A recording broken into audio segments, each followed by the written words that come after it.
بسم اللہ الرحمن الرحیم ربی زدنی علما۔ السلام علیکم بچوں، آج جو سبق ہم پڑھنے جا رہے ہیں وہ ہے محاورے کا سبق۔ کس کا سبق؟ محاورات کا۔ سب سے پہلے تو میں آپ کو بتا دوں کہ محاورے کسے کہتے ہیں۔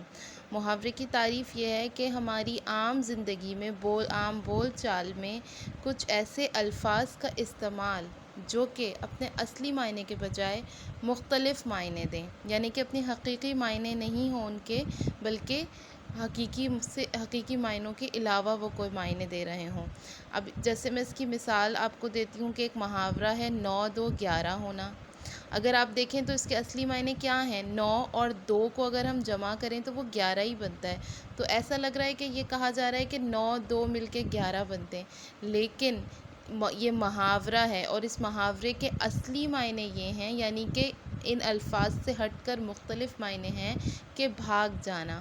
جیسے کہ بھوت کے خوف سے اسلم 9 2 11 ہو گیا، تو کیا مطلب؟ بھاگ گیا۔ تو محاورات جو ہیں وہ بظاہر تو لگتا ہے کہ اس کے یہ معنی ہیں، لیکن ہر محاورے کا مطلب بالکل الگ ہوتا ہے اس کے اصلی معنی سے۔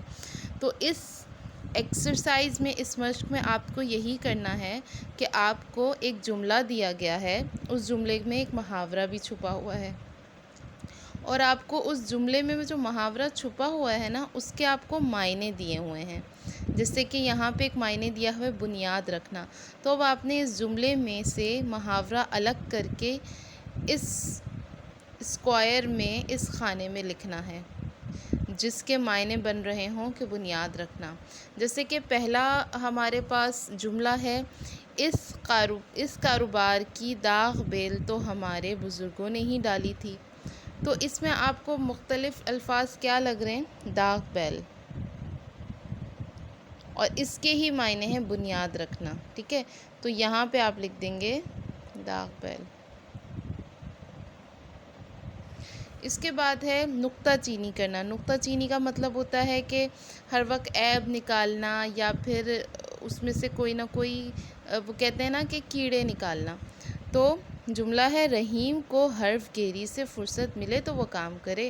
تو یہ حرف گیری کیا ہو گیا؟ یہ محاورہ ہو گیا۔ آپ یہاں پر لکھ دیں گے۔ بالکل اسی طرح سے آپ نے پوری یہ مشق کرنی ہے۔